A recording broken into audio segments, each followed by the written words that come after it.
Ahorita, qué puntería. Para trabalhar.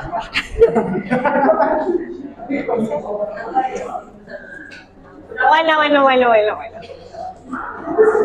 Vamos a continuar un poquito con lo que es nuestra clase de renal. Nosotros estuvimos viendo en la clase anterior todo lo que es la parte de la composición de los vasos sanguíneos, la composición anatómica y funcional de la nefrona, y estuvimos viendo la primera parte de la formación de la orina, que es la filtración. Tocamos 2 capítulos ahí, ¿sí? El capítulo, déjenme, les voy a confirmar, 26 y 27 probablemente era.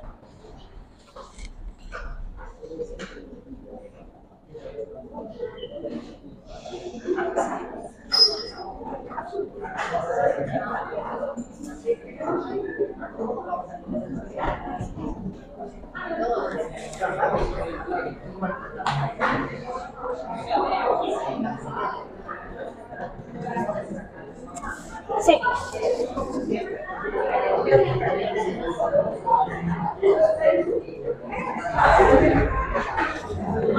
Chicos, son 2 capítulos, lo que ya vimos en la clase anterior. Son capítulos que prácticamente repiten mucho lo que dice el capítulo 26, vuelve a repetir en el capítulo 27 con algunas añadiduras, y las añadiduras ya están dentro del slide, así que son 2 capítulos. Y ahora vamos a continuar con el capítulo 28, que es capaz uno de los capítulos un poquito más extensos, ¿sí?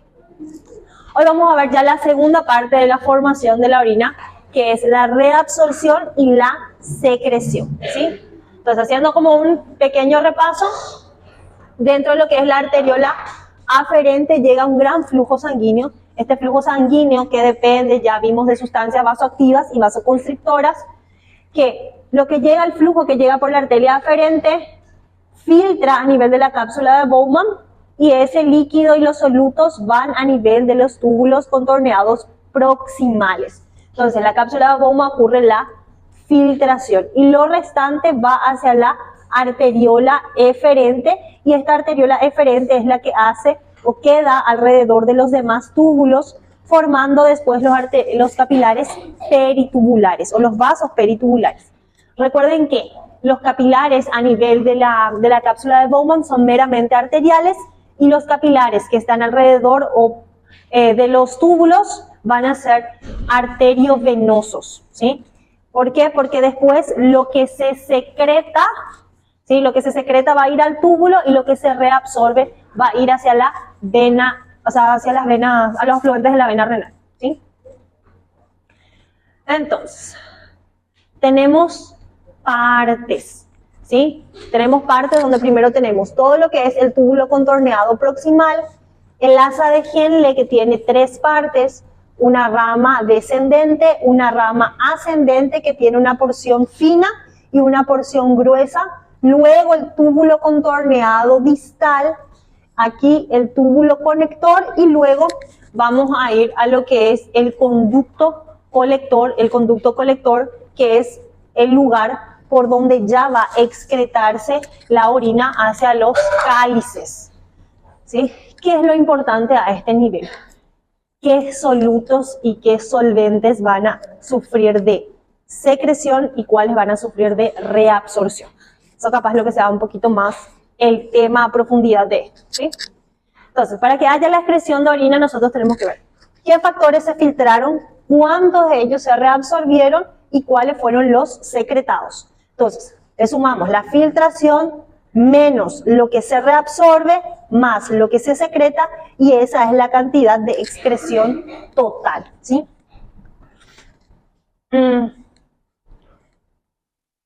Entonces, cuando hablamos de filtración estamos hablando del capilar glomerular, que es arterial, arterioso, y la filtración va desde la sangre del capilar glomerular hacia la cápsula de Bowman. La reabsorción es desde la luz de cualquiera de estos niveles de los túbulos, desde la luz del túbulo hacia el torrente sanguíneo, ¿sí? Desde la luz del túbulo hacia el torrente sanguíneo peritubular, estamos hablando de reabsorción. Ahora, cuando la dirección es desde el capilar, o sea, desde los vasos peritubulares, cualquiera sean los vasos peritubulares, pero la dirección es desde el vaso peritubular hacia la luz del túbulo, estamos hablando de una secreción. Cada día más raro eso. Entonces, esto es importante, saber la dirección del flujo, ¿sí? Si va a ir hacia el torrente sanguíneo, si va a ir hacia la luz tubular. Y la excreción, que ya lo vemos, ya es la salida final de todo lo que quedó dentro de la luz del túbulo. Dentro de la luz o lumen también se le puede llamar, ¿sí? Bueno, la reabsorción es extremadamente importante, porque si bien en la filtración, las fenestraciones, estos capilares globulares que son bastante fenestrados, quiere decir que tiene bastantes orificios, prácticamente lo único que no se filtra son las proteínas plasmáticas. Después, prácticamente todos los componentes sufren de filtración. Y nosotros ya sabemos que hay componentes que no se deberían de excretar. Entonces, es muy importante todo lo que se reabsorbe. Porque si bien la filtración no es específica, la filtración es prácticamente todo lo que llega se filtra, excepto las proteínas plasmáticas. Entonces, lo que se filtró y le sirve al cuerpo, sí o sí se tiene que reabsorber para que no se excrete. Entonces, la reabsorción sí es bastante importante tanto en su cantidad como en su calidad. Y a diferencia de la filtración, la reabsorción es bastante selectiva, elige bastante qué elementos van a ser reabsorbidos al torrente sanguíneo. Entonces, ¿qué es lo que es importante en esto? De acuerdo a lo que se va reabsorbiendo y lo que va quedando en el túbulo, finalmente tendremos un resultado a nivel de la orina, ¿sí? Entonces tenemos que saber cuáles son los componentes que sí es normal que estén en la orina y cuáles son los componentes que no.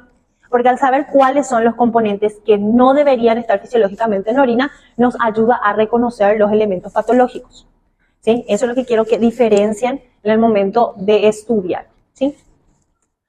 Entonces acá dice, el manejo de las sustancias se filtran libremente. ¿Por qué se filtran? Porque hay muchas sustancias que no están unidas a proteínas plasmáticas.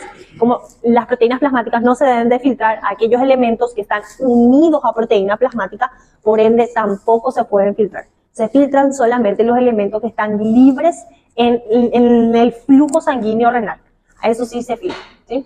Entonces, primero de los pasos va a depender mucho de lo que es la filtración. Para que haya una buena filtración, para que haya una reabsorción, el primer paso es la filtración.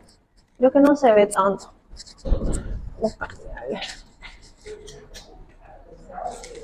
¿Aguantan ahí? ¿Da para descansar?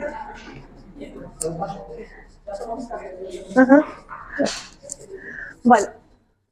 Para que haya una reabsorción, primero debe haber una buena filtración. Y para calcular el filtrado glomerular, o sea, para calcular el total de la filtración o la filtración neta, tenemos una fórmula que es lo que se filtró, el filtrado glomerular, y la concentración plasmática que había.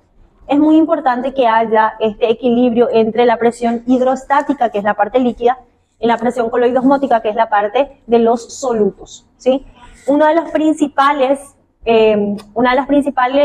sustancias que hace que haya una presión coloidosmótica son las proteínas plasmáticas, ¿sí? Entonces, a tener en cuenta eso. Para que haya una buena reabsorción, tiene que haber cantidades adecuadas de filtración, ¿sí? Ahora, ya se filtró y hay que reabsorber. ¿Qué reabsorbe casi al 100%? Glucosa y aminoácidos. ¿Por qué nosotros necesitamos eliminar glucosa? Porque es uno de los componentes más importantes para lo que es la parte del metabolismo energético. ¿Por qué no eliminamos aminoácidos? Porque el aminoácido es la base para formar proteínas y también formar energía en el caso de una gluconeogénesis. Entonces, si bien, ¿para qué se produce el proceso de filtración? Creo que ya les había dicho, ¿por qué es necesario filtrar glucosa y aminoácidos si al final se va a reabsorber todo otra vez? Por las presiones. El hecho de que se filtre glucosa y aminoácidos estira, ¿sí? Atrae a la parte líquida a que también se pueda filtrar.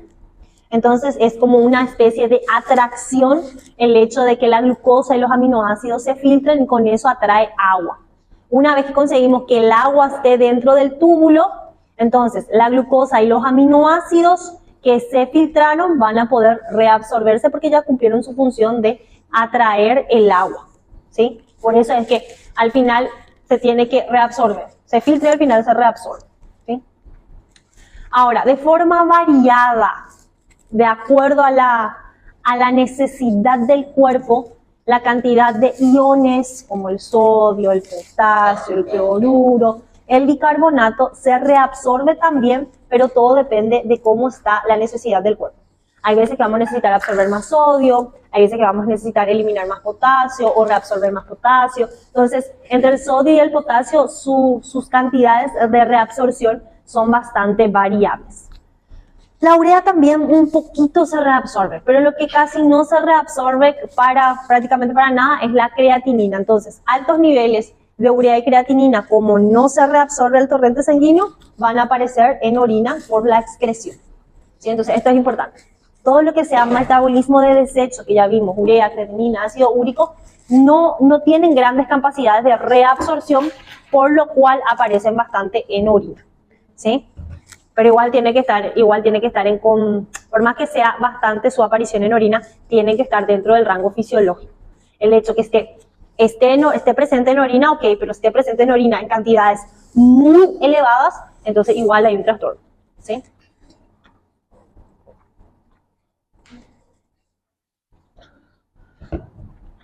Entonces, fíjense, ¿cuántos gramos, esto es en gramos, pero cuántos gramos de glucosa se filtra en el día? 180 gramos de glucosa, de lo cual, ¿cuánto se reabsorbe? Todo lo que se filtró, si estamos en condiciones fisiológicas, se debe de volver a reabsorber. De manera a que, ¿cuánto debe aparecer de glucosa en orina? Nada.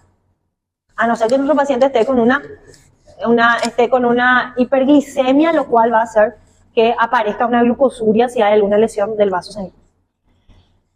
Bicarbonato, sodio, cloruro, hay una cierta cantidad. Si bien entre sodio y cloruro se filtra, se reabsorbe y se elimina una cantidad moderada a nivel de la orina. Ahora, bicarbonato, prácticamente todo lo que se filtra se vuelve a reabsorber. ¿Por qué es importante que el bicarbonato vuelva a la sangre y no aparezca en orina? Por el equilibrio ácido-base. Muy bien. Potasio, urea, creatinina, estos sí ya son componentes que se filtran en grandes cantidades y aparecen también en grandes cantidades en orina, ¿sí? Recuerden que para que no tengamos una orina muy voluminosa, tenemos que reabsorber más sodio y secretar más potasio. Porque el exceso de potasio en el cuerpo va a generar tetania, que es una contracción sostenida involuntaria, ¿sí? Entonces, para que no ocurra eso, se elimina más potasio y se reabsorbe más sodio, ¿sí? Y acá volvemos a las primeras clases que habíamos dado en cuanto a lo que son los transportes. Transporte pasivo, transporte activo. ¿Recuerdan cuáles eran los tipos de transporte pasivo? Difusión simple, facilitada, ósmosis, ¿sí? Difusión simple, que era canales iónicos, ¿sí? Canales iónicos dependiente de voltaje o que era canal sodio, potasio, cloro, o aquellos que eran dependientes de ligando, como los receptores de acetilcolina, ¿sí? Eso era difusión simple. Después, difusión facilitada. Una proteína transportadora tenía la capacidad de agarrar una molécula y la mayor parte de las veces meter esa molécula en el interior de la célula. Después tenemos ósmosis. Ósmosis, que a través de la aquaporina, dependiendo de los niveles de soluto y de agua, se podía mover el agua a través de la membrana celular, ¿sí? Eso era difusión simple. Transporte pasivo. ¿Y transporte activo? Primario y secundario. El primario era dependiente principalmente de qué energía, de ATP, ¿sí? Que tiene que llevar la molécula contra gradiente de concentración. Por eso es activo. Necesita energía para mandar de donde hay menos hacia donde hay más, ¿sí? Eso es transporte activo primario. Después, otro, transporte activo secundario. ¿Cuáles eran los dos grandes ejemplos? En el transporte activo secundario tenemos cotransporte, que era cuando dos moléculas van juntas a atravesar, y contratransporte es cuando una entra y la otra molécula sale. ¿Y de dónde viene la energía? Del gradiente de concentración generado por las bombas de ATP. ¿Sí? Eso volvemos a aplicar aquí.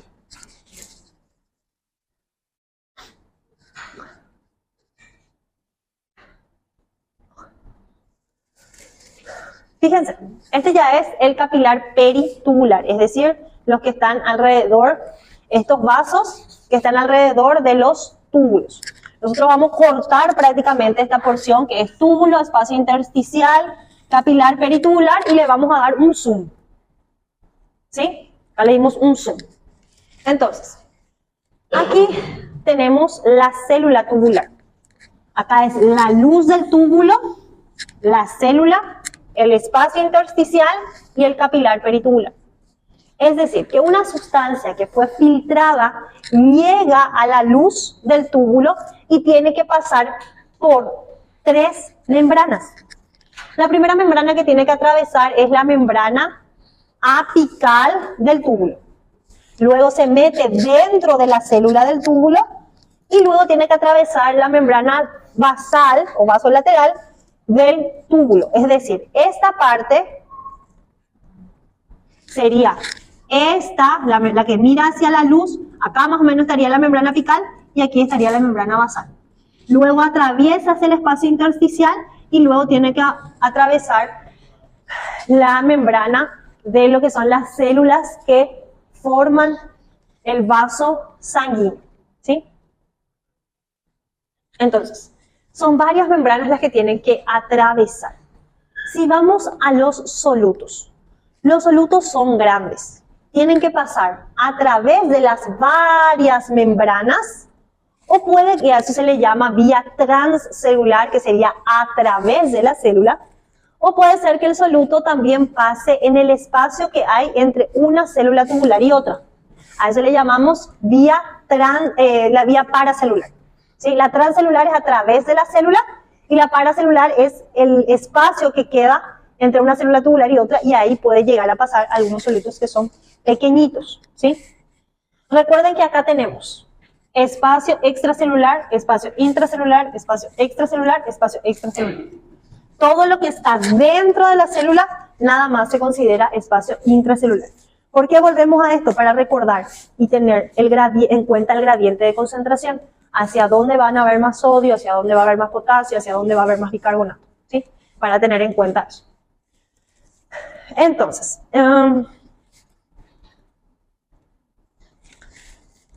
lo que es en cuanto al solvente o al agua, el agua puede pasar también por el espacio paracelular y no va a haber ningún problema.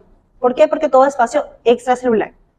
Ahora, cuando es por vía transcelular, en ambas membranas, tanto en la membrana apical como en la membrana basal, como en las fenestraciones de los capilares, debe haber una acuoporina que le ayude a atravesar al agua, especialmente en estas dos membranas, ¿sí? Que le ayude a atravesar al agua. Pero recordando que el agua normalmente no pasa solo, ¿sí? El agua atrae iones. ¿Cuál es el principal ion que atrae el agua? El sodio. El sodio es un ion mayoritariamente extracelular, intracelular, extracelular. Entonces, ¿qué va a pasar con el sodio? Ese ya voy a adelantar bastante. Bueno, voy a adelantarme ya con este tema. El sodio, como es atraído por el agua que va a entrar, o sea, el sodio es atraído por dos cosas. La primera cosa es que hay mucho en el espacio extracelular. La segunda atracción del sodio es que el espacio intracelular es negativo. Entonces ahí tenemos las dos atracciones. El sodio y varios de estos iones, pero vamos a hablar principalmente del sodio y el potasio, tienen que pasar por varios tipos de transporte para llegar a la sangre. El primer transporte por el cual va a pasar el sodio es aquí un transporte en la membrana luminal, un transporte que es el transporte pasivo. Hay mucho sodio aquí en la luz del túbulo, lo cual a través de un canal de sodio, el sodio va a ingresar al interior de la célula. ¿Y qué se cambia? A medida que entra el sodio, va a salir potasio. Por eso el potasio que está presente aquí en la luz del túbulo puede reabsorberse en los otros túbulos o puede excretarse. Esa es una de las características por qué se excreta más potasio que sodio. Ahora, ya tenemos potasio acá, el sodio está en el interior de la célula, ¿sí? Ahora que ya ingresó el sodio, tiene que restablecerse la polaridad de la célula tubular. Y esto lo va a hacer a través de la bomba de sodio y potasio. Entonces, la bomba de sodio y potasio se encarga de quitar el sodio hacia el espacio intersticial, 3 sodios, meter 2 potasios y ahí se vuelve a restablecer la polaridad de la célula tubular. Ahora, el sodio ya está en el espacio intersticial, lo cual al haber sodio y al haber agua, sodio y agua entran al torrente sanguíneo, al capilar peritubular. ¿Sí? Pero el transporte directo de sodio ocurre, pero también puede ocurrir a través de el transporte activo secundario. ¿Sí? ¿Cuál es el transporte activo secundario?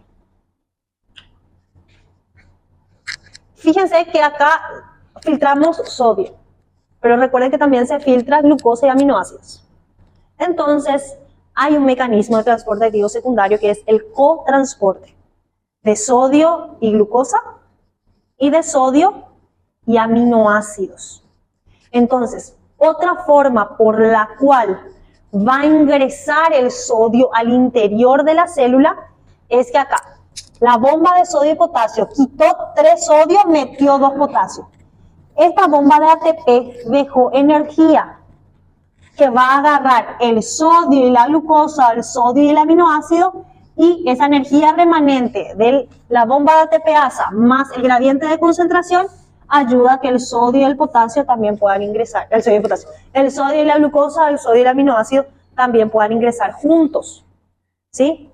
Porque ¿qué ayuda acá? El gradiente de concentración del sodio está ayudando que el aminoácido y la glucosa ingresen, ¿sí? Después se va, acá tiene que haber un transportador de glucosa, en esta membrana basal tiene que haber un transportador de glucosa que va a quitar la glucosa, ¿sí? Y también el sodio va a salir otra vez por bomba de sodio y potasio, ¿sí? Existe otra forma de transporte activo secundario que son las bombas, mejor no las bombas, el contratransporte de sodio e hidrógeno. En ese caso, ¿qué va a pasar? El sodio que está aquí en la luz del túbulo va a entrar al interior de la célula al mismo tiempo que, como es contratransporte, el hidrógeno va a salir. Por eso la orina es ácida, porque se secreta, en este caso, grandes cantidades de hidrógeno que van a ir por excreción, se van a excretar o se van a reabsorber en otra parte del túbulo, pero entra sodio a la célula, que después esto sale por bomba de sodio y potasio, y en contratransporte sale hidrógeno a la luz. Entonces, si vamos a los niveles, yo tengo gran reabsorción de bicarbonato y poca reabsorción o una reabsorción menor de hidrógeno. Por eso, la cantidad de bicarbonato en orina es poca, pero la cantidad de hidrógeno en orina es un poco más elevada. ¿Por qué necesitamos que la orina sea ácida? Porque es un mecanismo de defensa contra infecciones, o sea, contra microorganismos. ¿Sí? Porque se supone que la orina va eliminando los desechos y también va con su acidez matando ciertos microorganismos. ¿Sí? Por eso es importante orinar.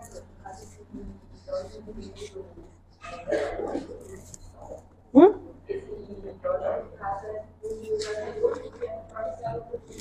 Sí, pero acordate que después vamos a ver el CO2. Pero aquí hay una gran división entre lo que es el CO2 y el agua. El CO2 y el agua forman ácido carbónico. Y el ácido carbónico se divide en bicarbonato e hidrógeno. Entonces, el remanente de ese hidrógeno también se puede excretar. Por eso ya hay hidrógeno dentro de la célula. Por eso ya hay hidrógeno dentro de la célula tubular. Entonces, el hidrógeno que provino del ácido carbónico hace que se excrete hacia aquí el hidrógeno y que se absorba el carbonato. O sea, que no es que no siempre el bicarbonato como tal está presente. Muchas veces el CO2 es el que está presente. ¿Sí?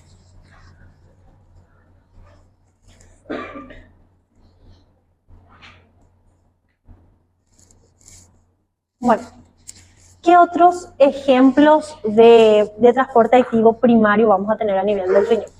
El más estudiado es el de la ATPasa de sodio y potasio. Pero también puede haber una bomba ATPasa de hidrógeno, puede haber una bomba ATPasa de hidrógeno y potasio, y puede haber una bomba ATPasa de calcio. El calcio es mayoritariamente extracelular. Entonces, ¿qué es lo que va a hacer la ATPasa? Es devolver el calcio que ingresó para la despolarización de la célula, o el calcio que aquí se había filtrado, tiene que pasar por transporte activo, por transporte pasivo, y luego tiene que salir de la célula. Y para salir el calcio de la célula, lo utiliza a través de la bomba ATPasa de calcio. Entonces, tiene dos membranas, la luminal y la basal. Lo que está en el espacio extracelular, lo que mayoritariamente está en el espacio extracelular, pues bueno, va a pasar por transporte activo, transporte pasivo. Canales de sodio, canales de calcio, puede pasar por canales de hidrógeno, ¿sí? En la membrana luminal. Ahora, en la membrana vasolateral, ahí sí entran a jugar las bombas de ATP, que tienen que devolver el calcio a la sangre, o tienen que devolver el sodio a la sangre, o aquí tiene que devolver el hidrógeno, ¿sí? Tiene que excretar aquí el hidrógeno. ¿Sí? Entonces, eso. El potasio tiene dos vías para volver a ingresar en el interior de la célula, que puede ser en la bomba de sodio y potasio, o puede ser en la bomba de hidrógeno y potasio. Entonces, esa es la forma en la que potasio va a volver al interior del espacio intracelular. Vale la redundancia. Pues...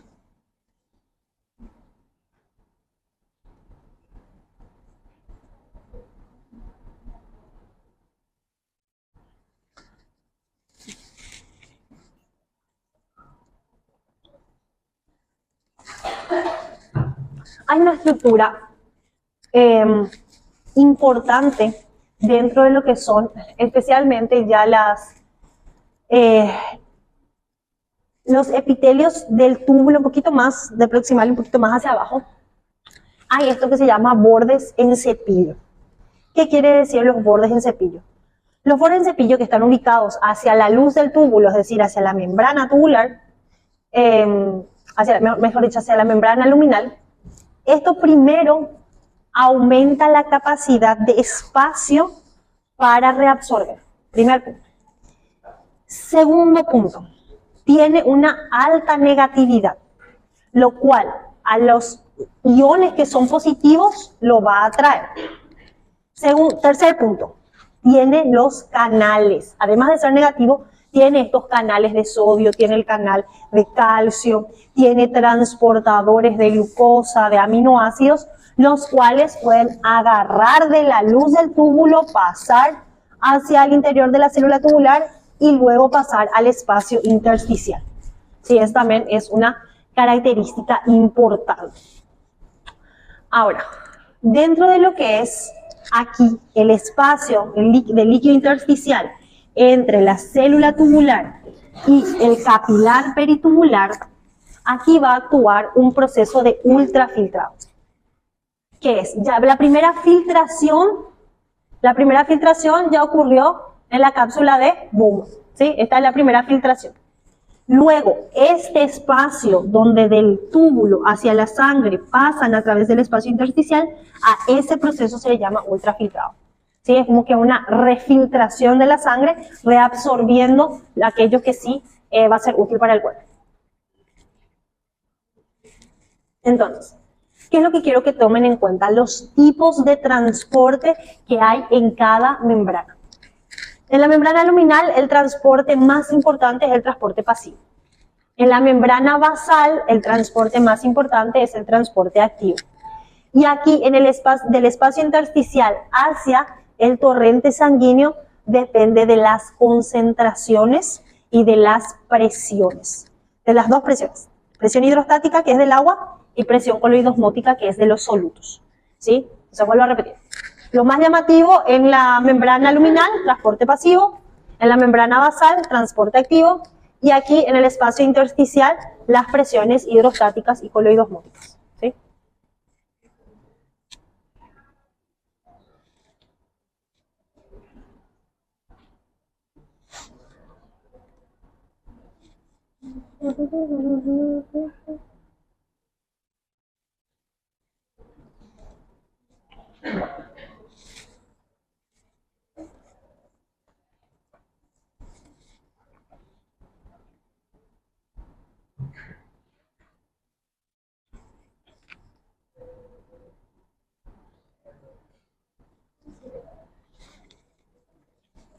Estamos diciendo que lo más llamativo en la membrana luminal es el transporte pasivo, excepto para el aminoácido y la glucosa. ¿Por qué? Y para entender fármacos que ayudan a mejorar la diabetes, necesitamos entender esta parte. Porque después va a haber algo que se llama dapaglifosina, un fármaco antidiabetogénico. Dapaglifosina.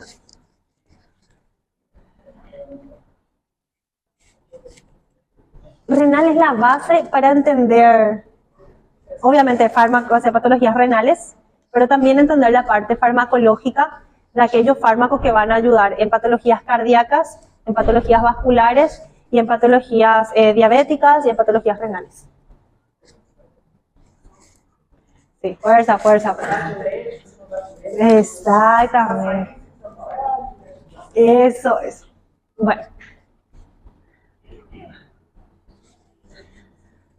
En cuanto a lo que son glucosa y aminoácidos, como la glucosa y los aminoácidos son de tamaño mediano, ¿sí? Son moléculas medianas, no son moléculas muy grandes, pero son moléculas medianas, es muy complicado que pase por difusión fácil, por difusión simple, es difícil que pase.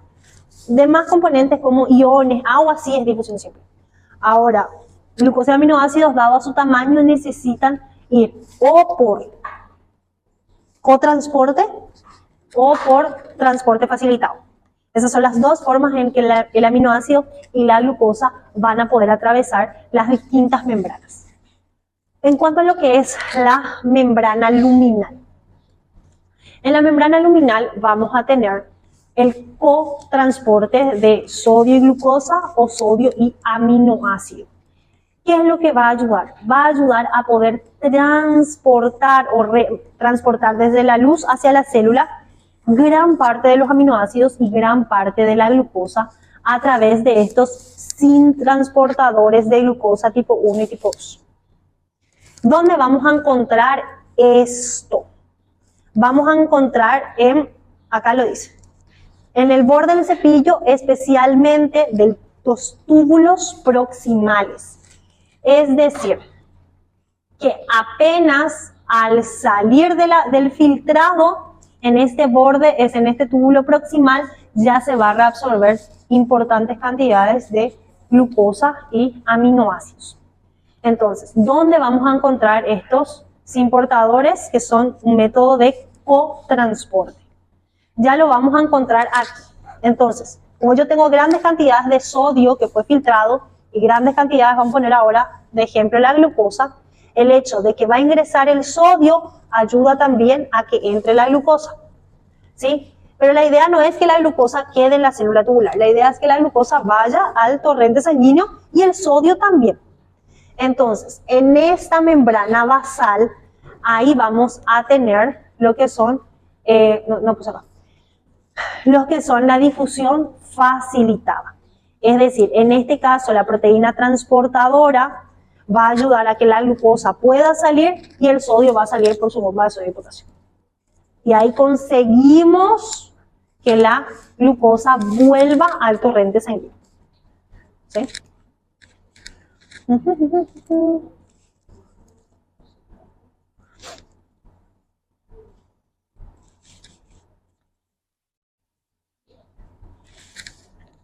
Ahora, hay sustancias que son mucho más grandes y de por ahí de por ahí si es que fue alguna proteína fue filtrada, ¿sí? Existe un mecanismo que póngale que alguna proteína o un conjunto de aminoácidos como unos péptidos fueron filtrados. Hay una posibilidad de que esas proteínas o esos péptidos sean atrapados por la membrana y por una especie de pinocitosis, que es una forma de endocitosis, puedan ingresar de nuevo esos componentes a la célula y aquí por un proceso de exocitosis pueda mandarlo otra vez al torrente sanguíneo. ¿Qué quiere decir? ¿Cuántos mecanismos llevamos? Más de 5 mecanismos más o menos ya llevamos, donde el riñón se encarga de tener prácticamente todos los tipos de mecanismos para volver a reabsorber aquellas sustancias que le van a ser necesarias. ¿Sí? Entonces, si la sustancia, si la molécula es más grande, hay una forma que la célula, la membrana luminal pueda, por endocitosis, meter el componente y luego eliminarlo por exocitosis hacia el torrente sanguíneo. Okay.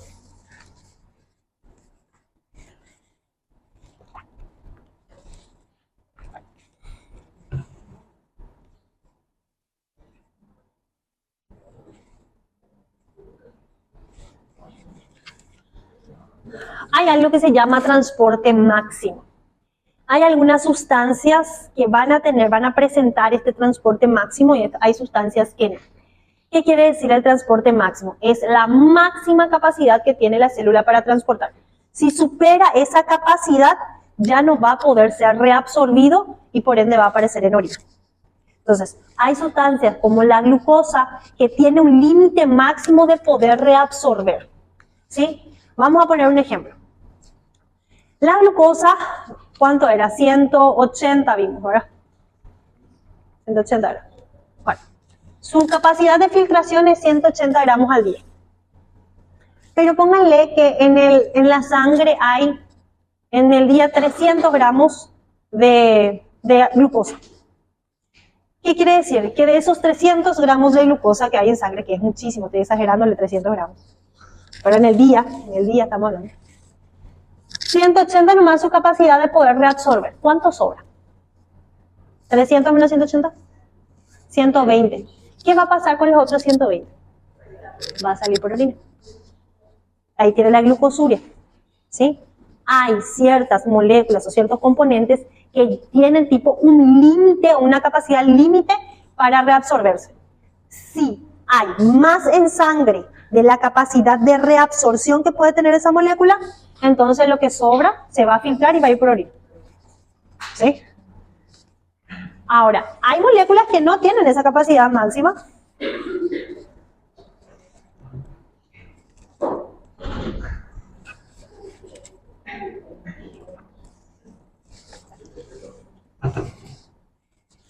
Dicen, aquellas moléculas que se absorben de forma pasiva no muestran este límite máximo.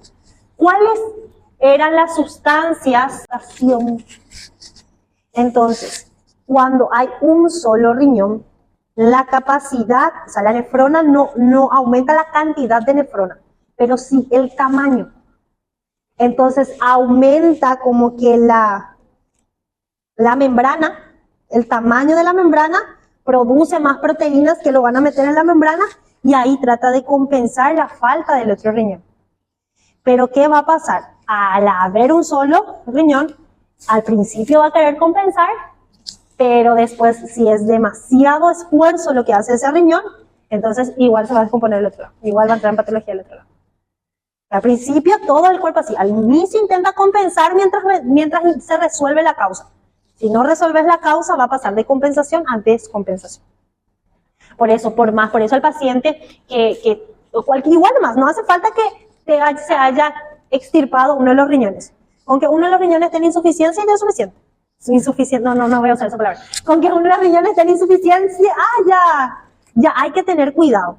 Y a estos pacientes se le dan alimentos bajos en sodio, alimentos regulados en potasio. Entonces ahí entra la función de la nutricionista clínica, que tiene que saber qué alimentos, en qué dosaje, en qué forma se va a preparar los alimentos para que puedan ser consumidos. Por ejemplo, pacientes que van a consumir chuto, lechuga. Tiene que poner la lechuga en remojo por no sé cuántas horas para que después de, porque ahí se regulan los iones. Yo no soy nutricionista, así que te voy a mentir para saber cuáles son los iones, y después puede comer el paciente. Hasta la forma de preparar el alimento con el gramo, y ni qué decir con los gramos de glucosa, los gramos de proteínas, todo eso lo prepara el nutricionista clínico para que el paciente no tenga consumos en exceso. Porque imagínate comer una lechuga cruda, súper sano, delicioso, pero para el paciente, o sea, con alteraciones renales, no puede simplemente consumir porque es sano. Y algo que yo me sorprendí muchísimo con mis alumnos de nutrición, es que ellos me decían, doctora, uno come fruta solo por la fibra, y después lo demás, y la fructosa del cuerpo no lo digiere. Es preferible comer glucosa que fructosa. Entonces, no vale la pena consumir fruta, y solo por la fibra. Y ya. O sea que comer fruta no es sano, y 100% no. Y yo, ¿qué? Ese fue los primeros años que enseñaba nutrición. Pues, ¿qué? O sea que no hace falta que coma fruta, ¿no? Sí, pero es muy poco lo que se absorbe.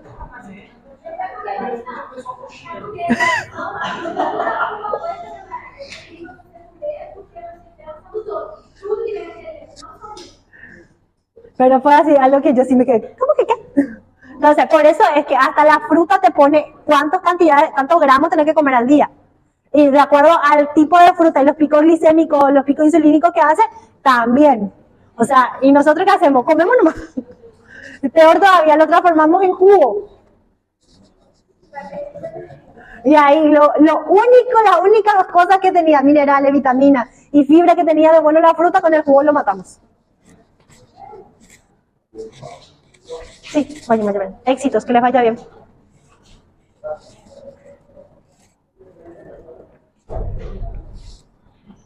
Recordando un poquito, el agua va a tener un movimiento, el agua, cuando nos referimos al solvente, ¿sí?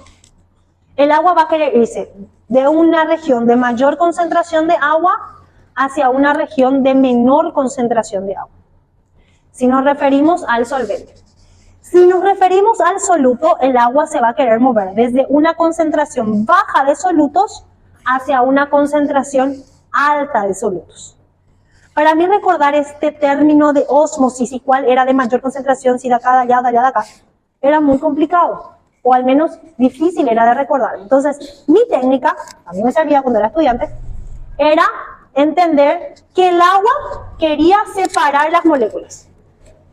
Eso era lo único que yo entendía, que el agua quería separar las moléculas. Entonces, ¿qué pasa?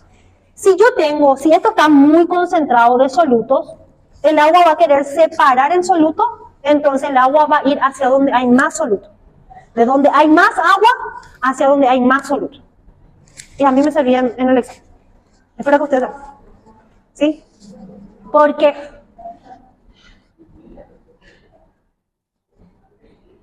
y en cuanto a lo que es, vamos a poner el ejemplo de sodio y agua.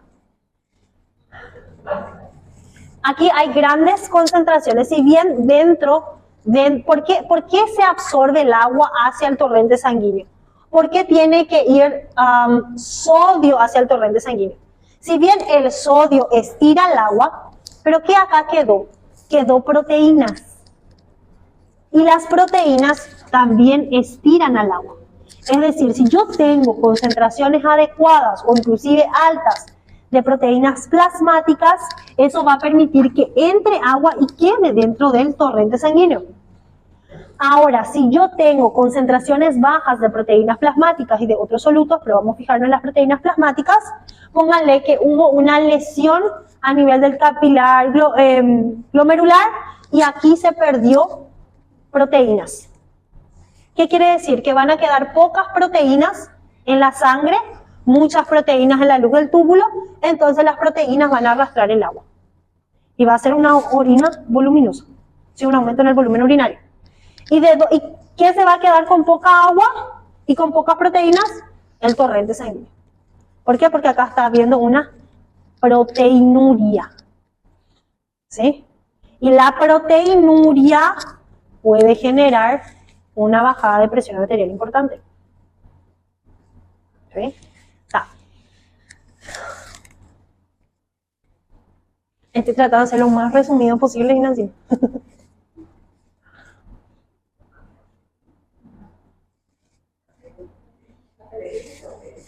Casi.